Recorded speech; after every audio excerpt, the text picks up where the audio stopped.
On this episode of the Soul Twin Stars podcast, I am almost out of hormones being in menopause. So the more orgasms I have, the less supplements I have to take to replace my hormones because I'm creating them myself. It's glorious. You know, as Chris Rock always says, when you go on your first date, you're not really there, you're bringing your representative. So to just be aware that your cells are sitting there going through your body, waiting for your next command. So command them, take advantage of it. I do what's called wildlife watch every morning. I do my own form of wildlife watching, but we'll leave it at that. Hi, I'm Lady Shadowe, a witch with much to share, stirring the cauldron with magical self-care. Hi, I'm Peaceful Nik, a medium divine. I chat with the dead and interpret every sign. We are Soul Twin Stars, best friends through it all. From spells to healing, we're answering the call. From moon cycles to menopause and making peace with the dead. We aren't afraid to talk about what's rarely said. So tune in each week to get raw, real, and wise. Let's talk about a spiritual life with absolutely no disguise. Welcome to the Soul Twin Stars podcast, Uninhibited Spirituality. Peaceful Nik and Lady Shadowe here. We would like to first and foremost thank our sponsors for this episode. Thank you to Beans and Buttercream Bakery. Delicious homemade treats shipped anywhere. Call 417-973-2352. And Abernathy Photography, based in southwestern Kentucky, a professional and stellar company providing drone photography in both local and destination weddings. Visit abernathyphotography.com.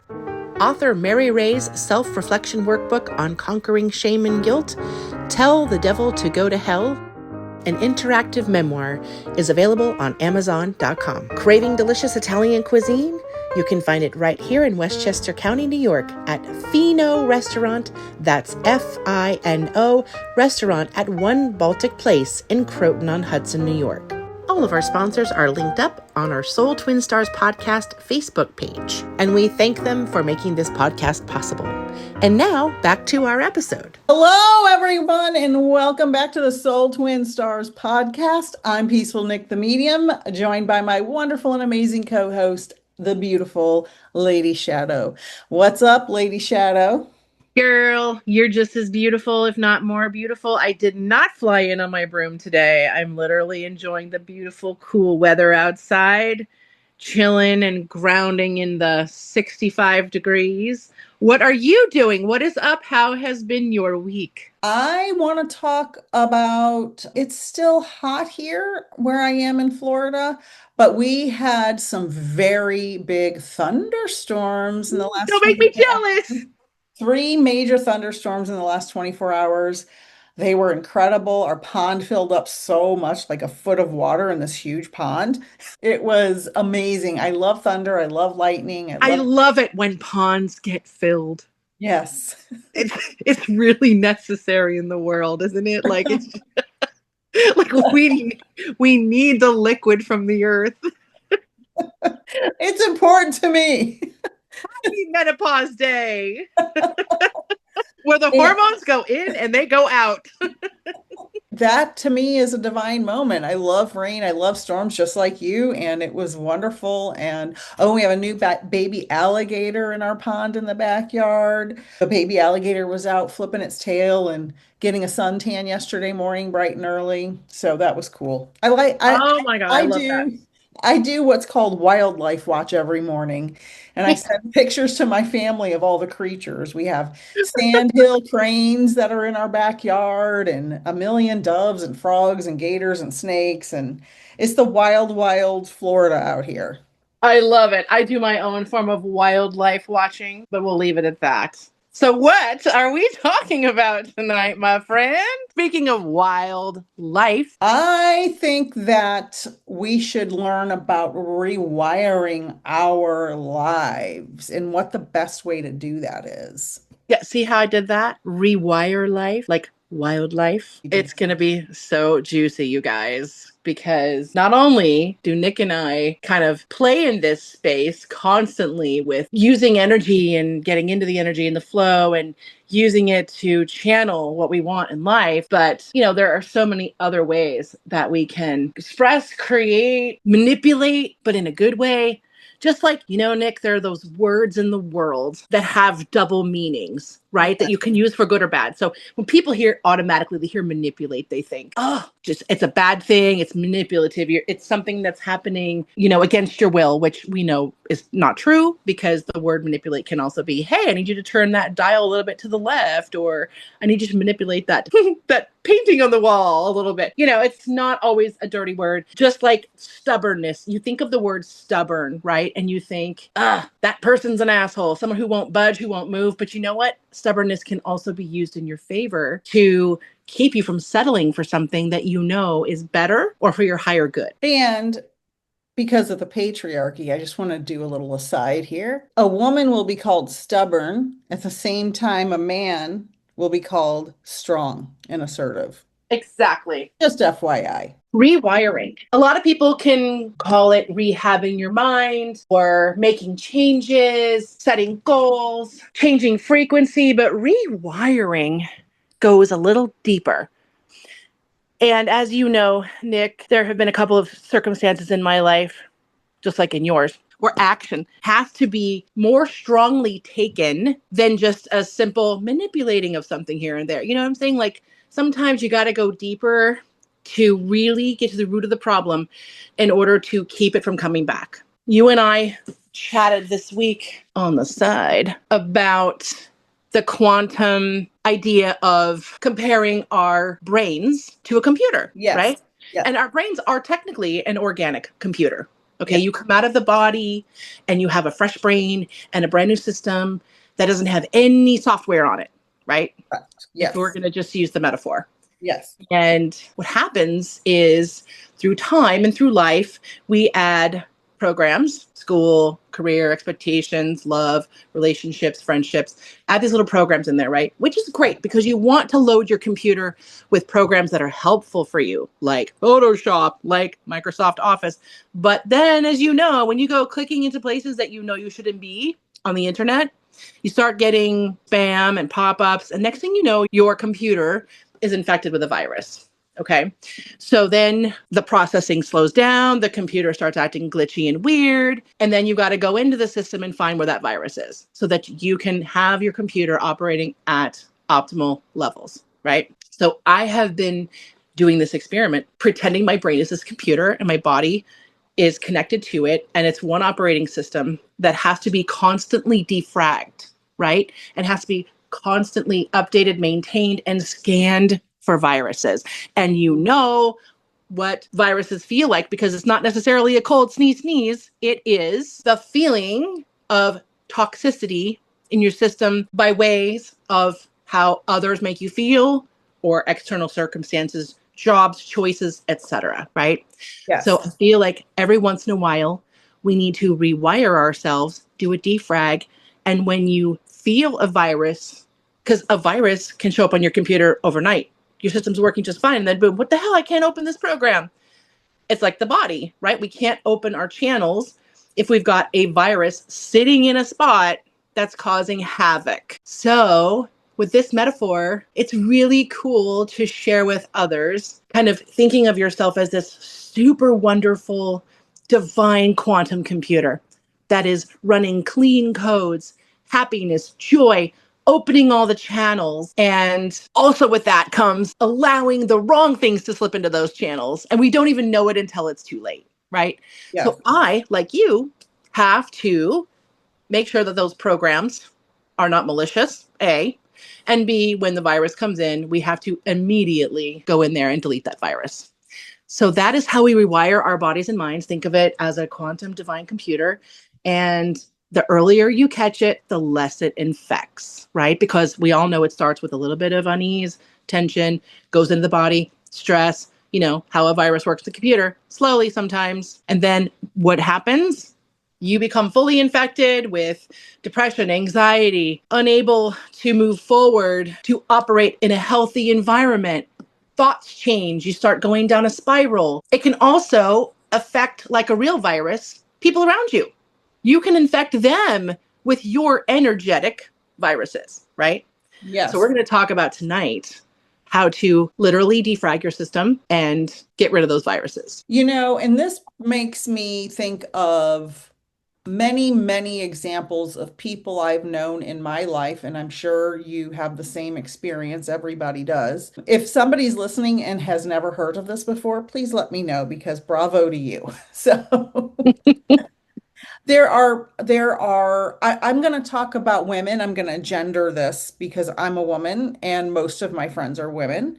I know a lot of women who were in dysfunctional families where they have a toxic or narcissistic parent and they later get in another, romantic relationship, partnership, marriage, and they allow abusive behavior, emotional abuse, sometimes physical abuse.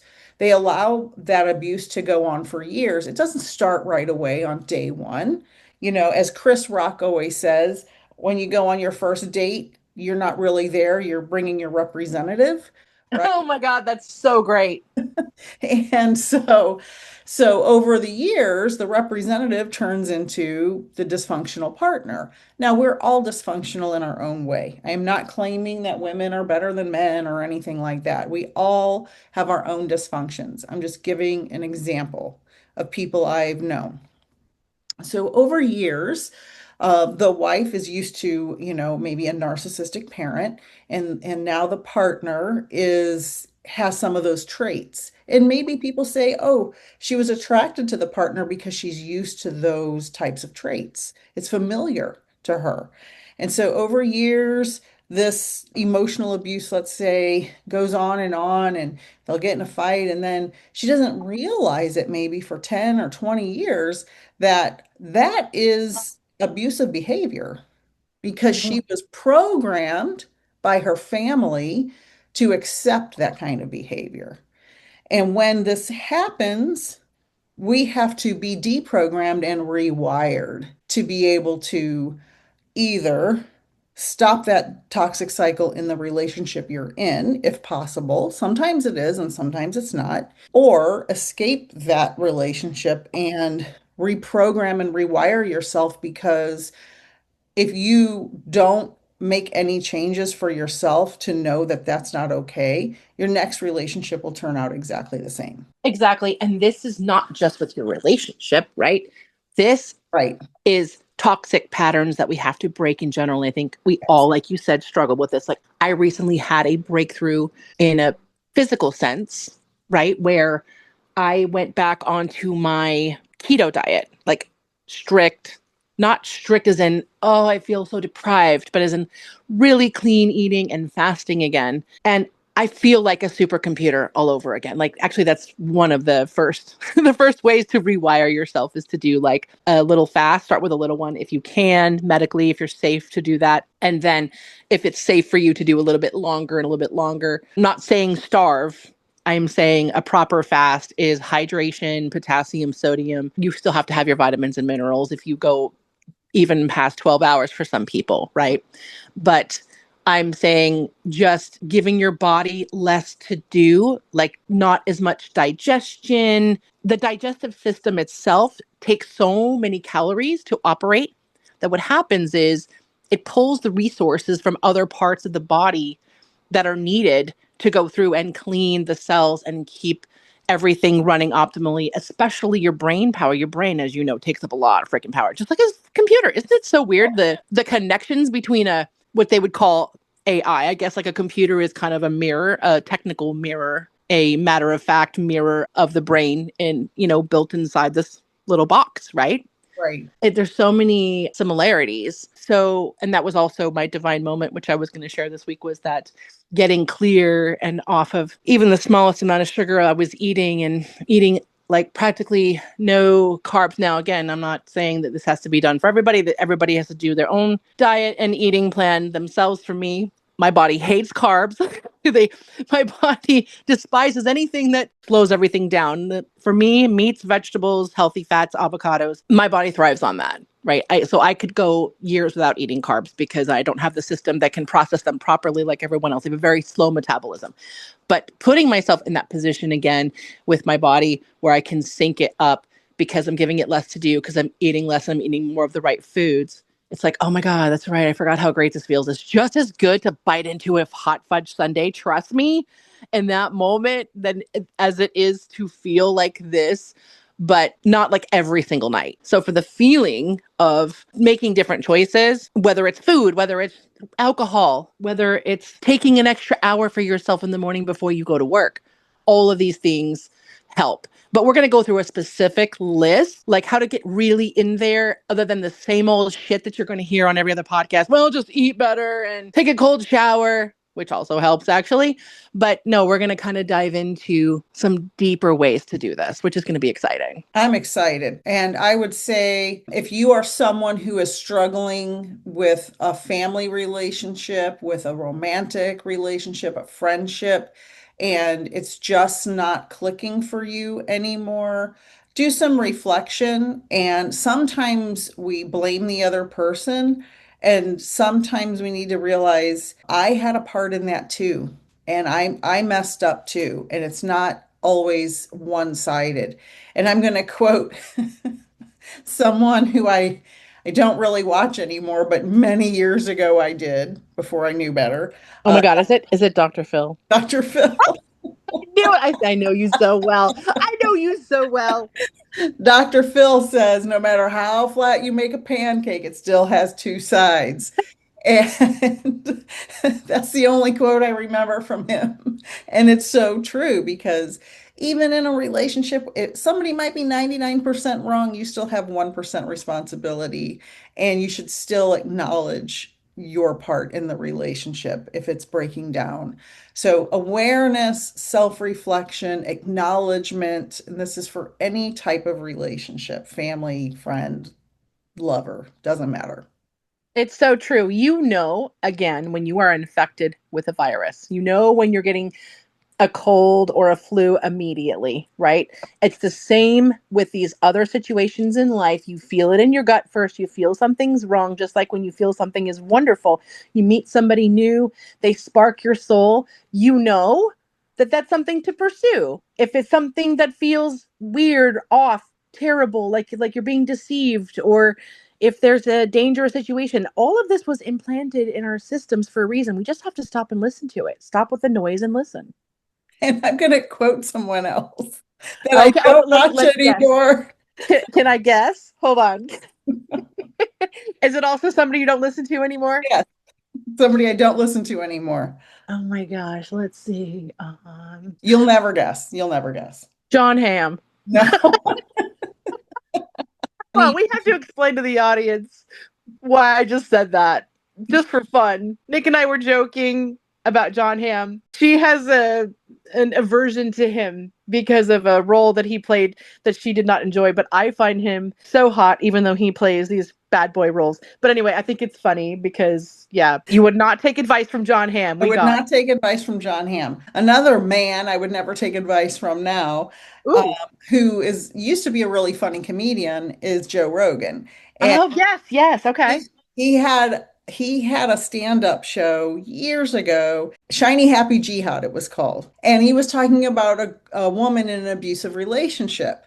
And the guy kept apologizing. You know how he has a squeaky voice? He apologized. He's only going to hit me in the calf now, he said. And, and I always quote that when I know a friend or a family member or a loved one who's in some type of abusive relationship. I'm like, what? He's only going to hit you in the calf now? No.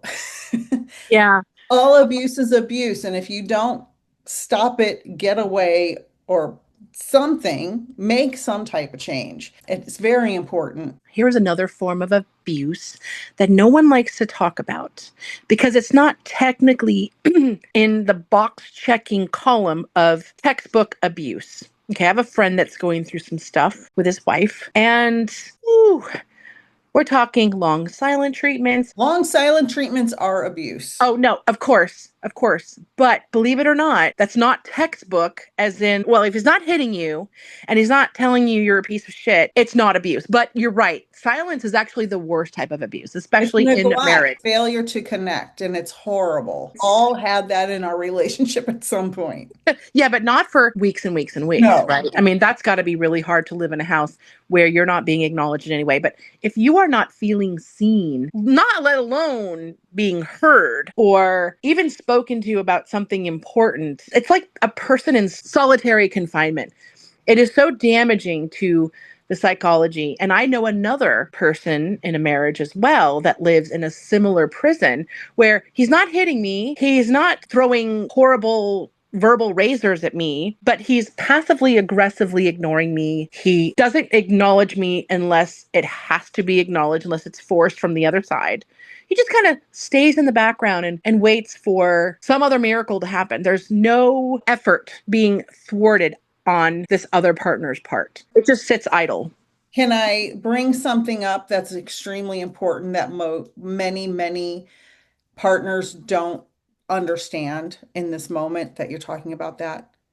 And it's called weaponized incompetence. And a partner, and on the internet, it's mostly men doing this, but it's not always men. Okay, not always. Hashtag.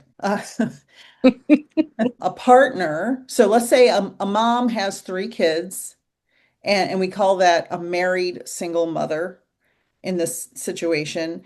I see this video on Instagram all the time. A mom is sitting at a restaurant. All 3 kids are on her lap or hanging on her, and she's trying to feed the kids. They're like 5 and under. And the husband is sitting next to her in the chair on his phone, ignoring the entire scene. And I saw this firsthand on an airplane. I was on a 4.5 hour flight, and for 4 hours and 15 minutes, the same exact thing was happening. A mom was taking care of all 3 of her kids, including a baby that was less than 6 months old. And the dad sat and watched a fucking movie the entire time. I wanted to choke him. And at the last 15 minutes, he took one of the kids and put it on his lap and started taking care of it. But she was taking care of all these kids all by herself for the whole flight. I was livid. I was livid. And that is weaponized incompetence. Also, when a mom works all day and the kids are, at school, and she comes home from work with the kids, she has to cook the dinner. She doesn't have to, but most cases, she's expected to cook the dinner, clean the dishes, help with the homework, give the kids a bath, do the laundry, get their clothes ready, pack their backpack, sign all the paper, and on and on and on. And some of these dads go, let me know if you need help, or they're just sitting there drinking a beer and watching a football game. And it's like, that is weaponized incompetence. You are a grown ass man. Look around. I know your mommy babied you your whole life, but your wife is going to hate your guts if you don't do anything. And this is why we need to rewire our brains and our society. And why men need to rewire their brains to be exactly what you were saying: competent, observant, read the room, be in it. Just because Yes. one partner, and it is in every relationship, one partner is usually much stronger than the other, right? The dominance factor. Yes, like, I mean, I admit in my relationship, I am the handler of more things, bigger things. But my husband has his department. He has vehicles. He has the yard. He has heavy lifting. He has fixing stuff. And so you have different talents, but I'm still the emotionally stronger one, the dominant partner, but he is the loving, supportive partner. But you're right. How quickly that can go into the shitter if weaponized incompetence enters the picture, and it only takes a few times for the other partner to recognize that. Or one big situation like you saw on the plane would be enough to piss that woman off for a couple of weeks, let alone if it was a repeated behavior, if it becomes a repeated behavior. And then once a partner gets used to that behavior, we all know the habit set in, right? And so now it becomes... Hashtag trad wife. Check that out. Yeah, there you go. We have to be really vigilant about calling our partners out with behaviors that start to shift early on into a different energy, because it can go very bad very fast. There's nothing worse than putting a human being into the trash and leaving them there. It's mentally so destructive. The internet has some positive attributes, and one of them is, since women have been getting on the internet and saying, look, you guys need to do better, I'm seeing 2 trends. The first one is women who are leaving their partners with their kids and saying, if I'm going to be a married single mother, I'd rather just be a single mother because then I don't have to take care of you anymore.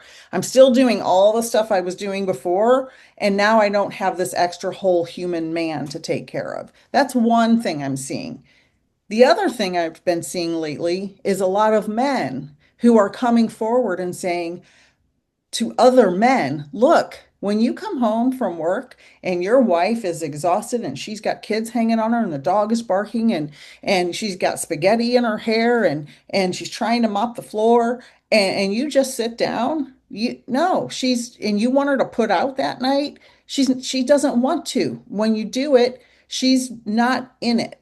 She's going to be so resentful. So get off your asses. So this is men talking to other men. And that's what we need because men normally, for the most part, don't really hear other women talking, especially their partner.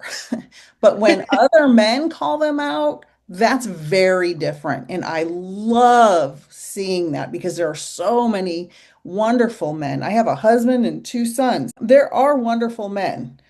Not all perfect, but there are. And it's beautiful to see they are being rewired because they're learning. They are seeing that, oh, my wife is happier and she wants to put out more when the dishes aren't done. I used to tell my husband that you want foreplay? Do the fucking dishes. I'm yours. I'm yours at the sink. Yeah. Hey, Listen, I'm not going to deny that happened. me neither. All the sinks in the house, baby. Anyhow, nothing like clean sinks, right? Exactly. So, well, I have three really good guy friends, right? And I love that friendships can truly exist in the world as opposite sexes, right? Because you can really help each other, Yes. confide in each other about the different perspectives of living life as the opposite sex. So my husband has a couple of chick friends that he can call up of mine, and I have my guy friends that I can just be a guy, like my tomboy self that hangs out sometimes with them and just be like one of the guys, because I tend to sometimes think a little more, on the masculine end of functioning. So like you were saying a second ago, right? It takes 2 Right. seconds to flip whatever is going on. Or last week when I talked to my family member, when I got off the phone, I was upset for about 2 seconds. And then I said, oh no, I don't have to take that on. That's not mine Right. to take. And I just went for a walk and it was gone within 5 minutes. So that could have been something that stewed all day long. Or for If I days was or for weeks. right, or if I was one of those people that loves gossip, I could call 20 people and talk about it over and over and over and relive it, or I could just handle it like a boss bitch, drop it, move on to where I have to give my energy to and prefer to give my energy to. But what we need to do is take that little magical divine moment, right? Where you men out there listening, if you want to bang your wife after a really stressful day, take 5 minutes to transition her from run, run, run, fix, fix, fix, heal, heal, heal, cook, cook, cook. All you have to do is literally flip her around, take her in your arms, give her a long hug. What I do to my husband, because he can get this way, he can get very stressed. He needs a little transitional time. I say, lay down for a second. I am the queen, and he is too, actually. We're the queen of massages. So I just give him like a nice massage, and he is putty in my hands in 2 minutes. We can talk about anything, even if he's super stressed or there's a situation that's like super high tension. All I have to do is put my hands on him with a little oil, and he just butter in my hands. And then you can do anything at that point. If you want to transition someone into that space where they're relaxed and are receiving love or feeling love, guess what? It's an under 5 minute thing that Right. you can do, but it feels like a 5 mile shift. And I'll tell you something, I agree with that completely. I learned this in marriage counseling because my husband coaches and he's been a coach for many years. And when the boys were growing up, I would be constantly so irritated because I'm like, where is he? Where is he? I need help. Where is he? He's always gone. He's always gone. And I had two jobs and all these responsibilities and kids to take here and there. And I would be such a bitch every time he walked through the door. Every time. Just like, what took you so long? Where the hell have you been? Your practice was over 2 hours ago. And the therapist said, change how you greet him when he walks through the door. And I did that one little change. I was very aware of it. I did that one little change, and it helped us so much. So, women, like I was saying earlier, no matter how flat you make a pancake, it still has two sides. And our side is the way we come into the space with each other. How can we present ourselves instead of angry and bitter and resentful like I was? I switched it, and it takes a long time to get over all the other emotions, but I did make that change immediately as soon as our therapist told us. And it really, really, really made a huge difference. I love it. Yeah, those little shifts. And again, it only takes my husband 2 seconds, like, just even if I'm sitting on the couch in cute lingerie when he comes home, that's still not enough to switch his brain. Right. He's walking in expecting, hey, how was your day? To see me cooking, grease all over my hands, sauce, like you said, splattered everywhere. Yeah. And then we're going to sit down and eat. He's hungry. He's just now forgotten what's happened through his day, or he's still replaying something from his day. And no matter how cute I look, he still needs a physical transition, right? For some people it's physical, for some it's mental, but he needs that physical like he needs the touch, he needs the affection, he needs the smooches, he needs the total bodily relaxation. And some people just need a look, a hug, or maybe they would prefer someone sitting there in lingerie versus just needing the touch. There's a great scene in The Big Bang Theory, and Amy Farrah Fowler, who's played by Mayim Bialik, Dr. Mayim Bialik, she's a neuroscientist in real life, famous podcaster. And she also plays this character as a neuroscientist to Sheldon Cooper, who he's somewhere on the spectrum. They never really say it in the show, but it's clear. And she's rewiring his brain because he has social challenges and doesn't like affection, and he doesn't like to be hugged, and he's in this relationship, and he has feelings for Amy, that's the character, but he doesn't know how to be in a relationship. So throughout the course of the 9 seasons she was on the show, she completely rewires his brain. And in one scene, she's cooks dinner for him, and she puts on his favorite sound of the Atari music from his video game from a kid. And he's like, that was the greatest 4,000 hours of my childhood. So she's simulating the sound. She makes him spaghetti with cut up hot dogs, which is what his mom always made him, and he loves it. And she makes him pink Nestle Quick drink. And so he has all the food, the drink, the sounds, the smells. And in another scene, she called his Meemaw, he loves his Meemaw.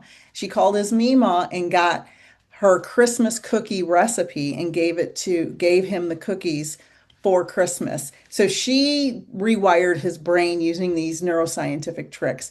And there's another scene where she wipes her pheromones all over his office, which I love. So Google it. So she's 101 ways to seduce your lover. Yeah. Because sometimes we're so busy in life, we forget that there's a person in there, there's a human in there, there's an inner child in there, and we all just want love.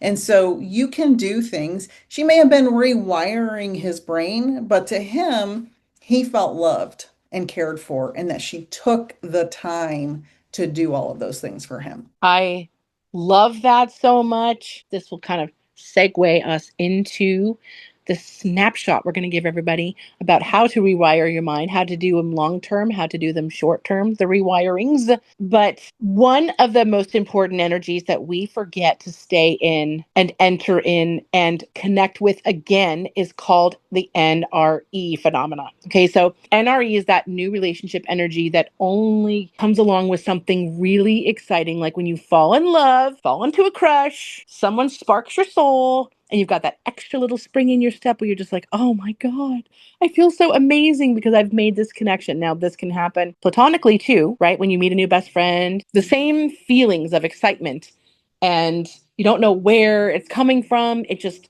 feels like a wonderful, that in love frequency, that in excitement, that in full gratitude energy, right? That's what NRE is. But you can duplicate NRE energy if you're feeling in a lump or a slump. There are other ways to duplicate that.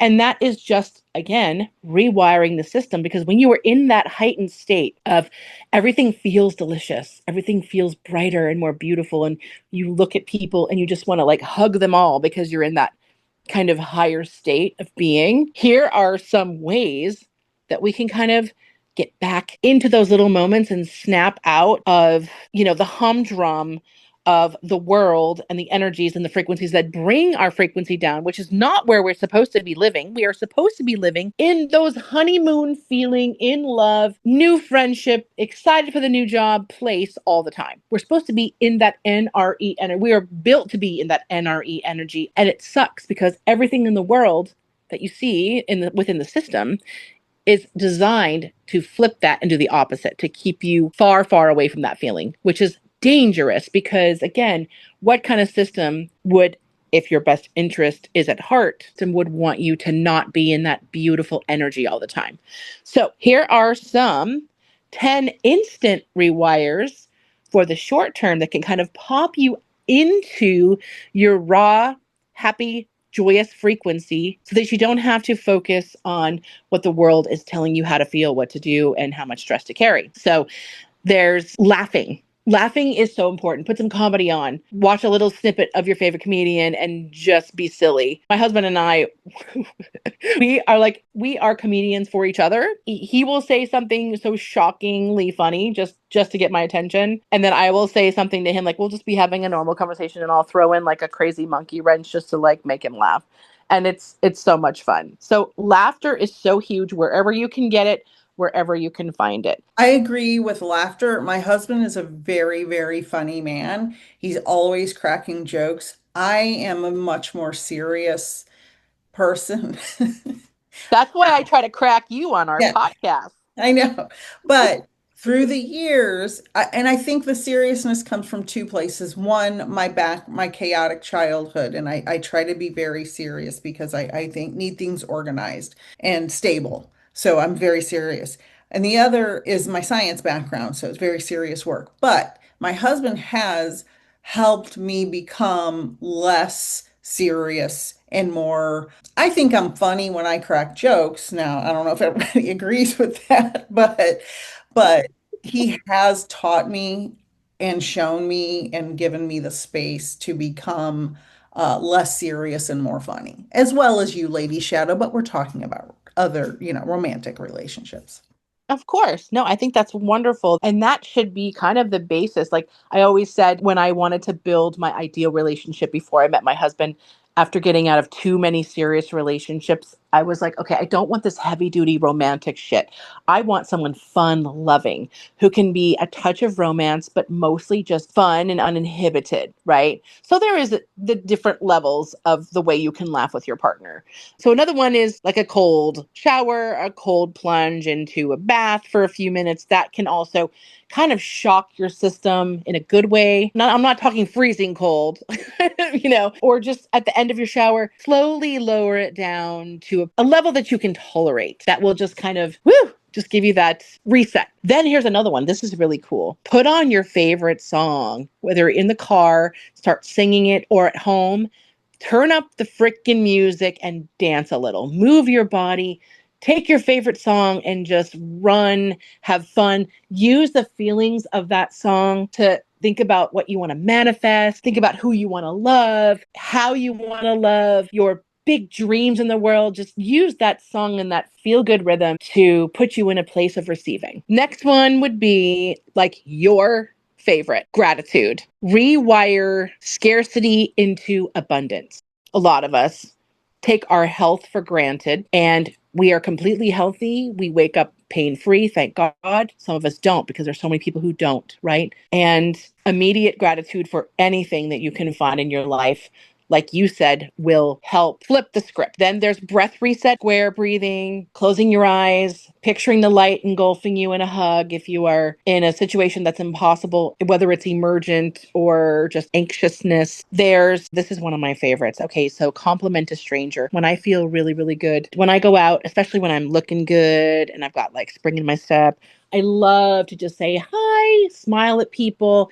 I also do this thing, and I've talked about this before, where I keep a little stack of cards in my car that I just get from the Dollar Tree. They're blank. And whenever the mood hits, I just write these random little cards, little notes to strangers, and put them on cars. I don't know who's getting them.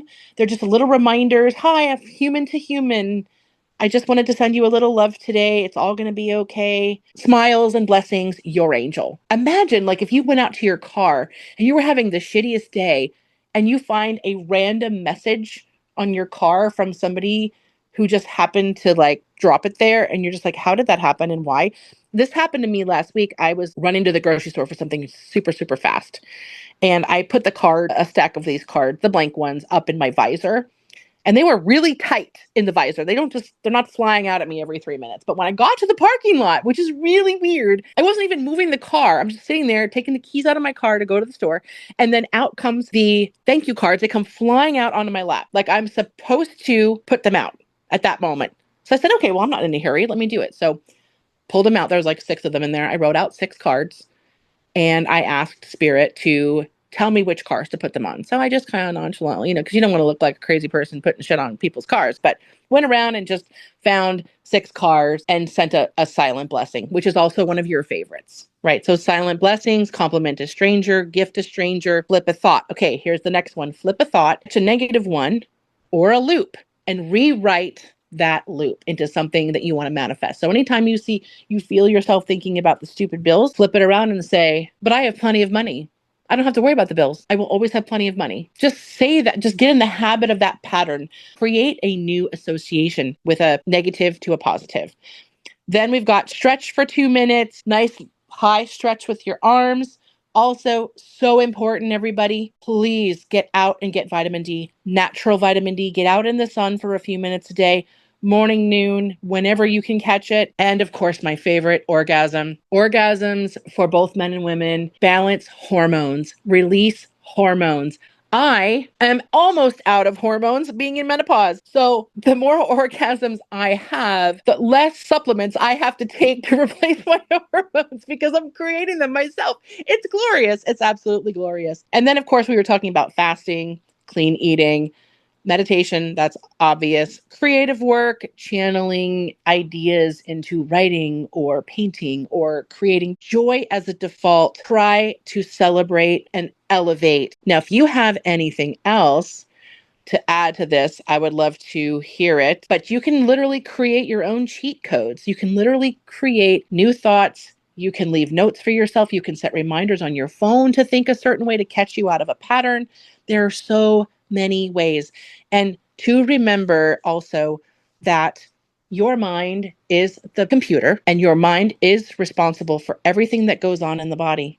Okay, we know that our minds can recreate cells, that cells listen, that cells are built to react to the organic technology and physiology in our body and our brains. And we have so much more power than we think over them. So to just be aware that your cells are sitting there going through your body, waiting for your next command. So command them, take advantage of it, command them to feel better, to get healthier, and to ask them, hey, how can I be of service to you, cells? Do I need less food? Do I need more food? Do I need more hydration?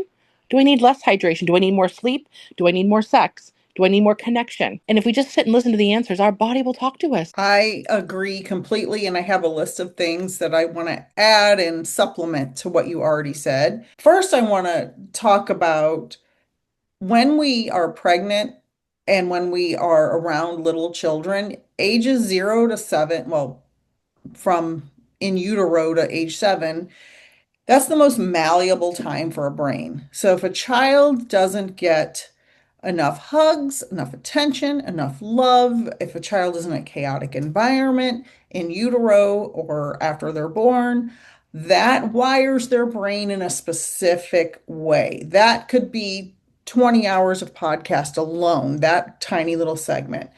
It's very important if you are pregnant or have a small child to be very aware of what is happening in your life and in the lives of people around your child. Period. It's incredibly important because that brain is programmed from that any chaotic or abuse or trauma that happens wires that brain forever.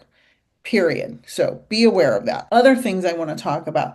When you're having a hard time, like you gave the example after that stressful conversation with your family the other day, you went outside and walked around for 5 minutes and you were fine. Getting outside.